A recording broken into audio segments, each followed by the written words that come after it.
Changes for you. You're not the upright mayor anymore. You're something completely different. Yeah, no, it's fun to be able to work on a show where they can set your character up as one thing, and then in season 2, kind of destroy it all.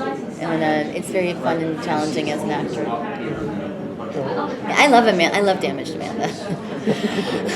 Somebody said I play drunk addicts and damaged women really well, and I guess I do.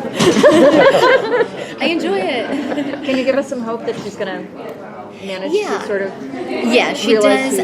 We saw in the last episode that aired that she has kicked the adreno, and she's back to drinking scotch. She'll always be a drinker, but yeah, she is starting to try to keep her get her life back, and that ego implant kind of freaked her out. So one of the things that I wasn't clear on from the panel actually was Pottinger implanted the ego implant in her, right? Like people don't just have them. Like that was a deliberate. Yeah. So he, so there was a scene I think that was in episode 5, at the end of episode 5, where you see Amanda was high as a kite, and he indocule implanted the ego in the back of her neck, where she didn't know because she was kind of passed out. She doesn't know. Like Amanda doesn't know who it was. She just knows that there was somebody that did something, and she doesn't understand. Like she doesn't know any information. Sorry, go ahead. I was going to say, as an actor, how did you approach doing this different version of Amanda? I watched a lot of YouTube videos of people doing opium. I tried to get a very clear vision of exactly what adreno does, and it does a couple different things depending on how you take it.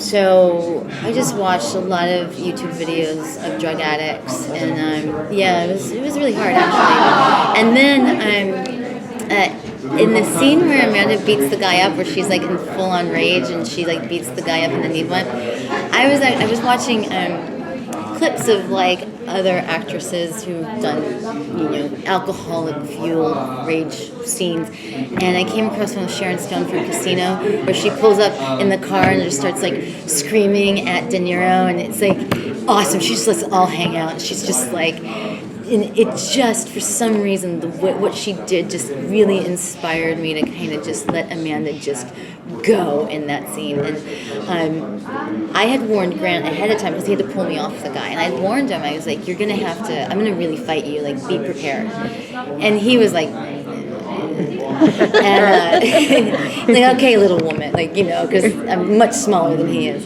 And we went to do the first take, and I almost knocked him on his ass. And I was like, really, and I warned him. I said, because it was the only way I knew how to do it. And I was like full on, like in rage mode, and just like screaming at everybody, and we're doing takes, and like just, because you get into that energy, you just can't drop it. It was fun. I didn't have to go to therapy for a month. So you played some iconic roles. I don't remember if you played Darla as a vampire, and then you played No Ordinary Family. How do you choose your roles and everything? I read scripts, and I really look for how the female characters are written, and to see who's involved in it, and then I have to.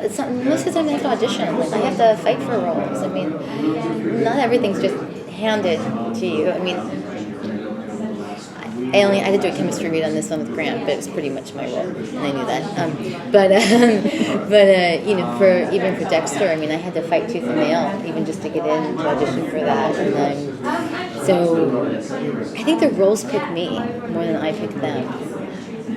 Did you know that you were going to take this dark turn in the second season, or was it something that happened sort of organically as last season ended and this season began? It's something that they discussed with me during season 1, because I was, I'll admit I was getting a little frustrated in season 1.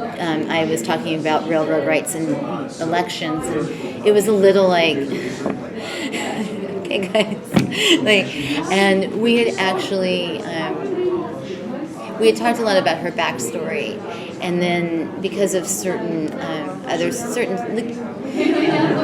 they talk a lot about stories, but then certain storylines have to take precedence because of certain things that they're leading to reveal. So then others get kind of pushed aside. And I just really felt like, giving speeches and talking about railroad rights was not my forte. Like it's not my strength.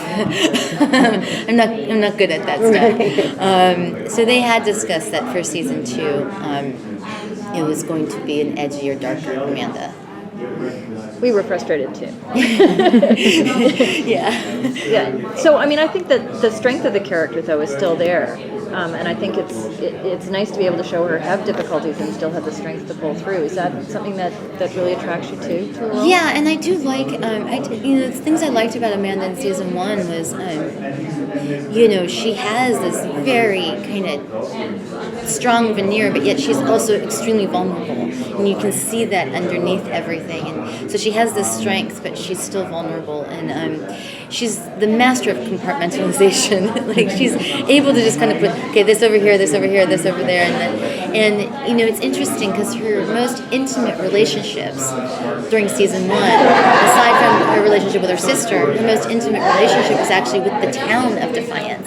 So she's able to commit herself to a group, to a cause, but not to one person. And that's what we see revealed in season 2 is the whole hallucination with Nolan that's her fear, is that she can't connect with one person. She has a hard time. And Kenya was her life force. I was going to ask you, you've had a really diverse range of roles in your career. So say your role on Dexter, how does that compare with something like this? Like, do you find you have to go to a different place to play these characters? Oh, yes, definitely. I mean, it's interesting because Rita's probably the most far-removed character from me that I've ever played. I mean, she was a definite character role. And when we'd be in production, I was so much more insecure, neurotic, and emotional in my own life when I'd be on playing Rita. I found myself crying over random things, and just much more emotional than I normally am. So she was a definite character role for me, and Amanda's more kind of who I am. I mean, I'm not a drug addict by far, not, but her kind of drive and her being able to compartmentalize and her being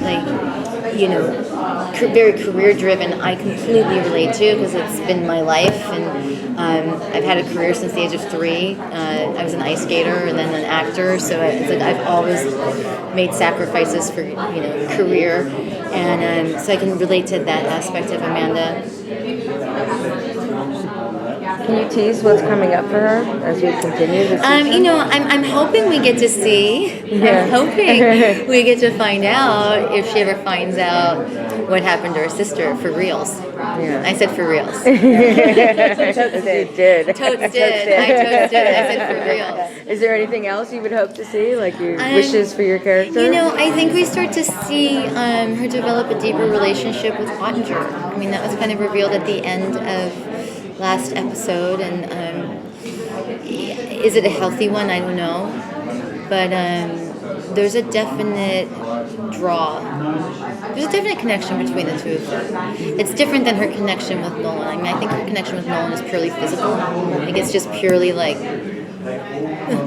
and I think with Pottinger, it's some sort of, and this is just from Amanda's perspective because she doesn't know all the other stuff, but there's some sort of recognized damage in the two of them that she recognizes. It's almost like they share some sort of damaged part.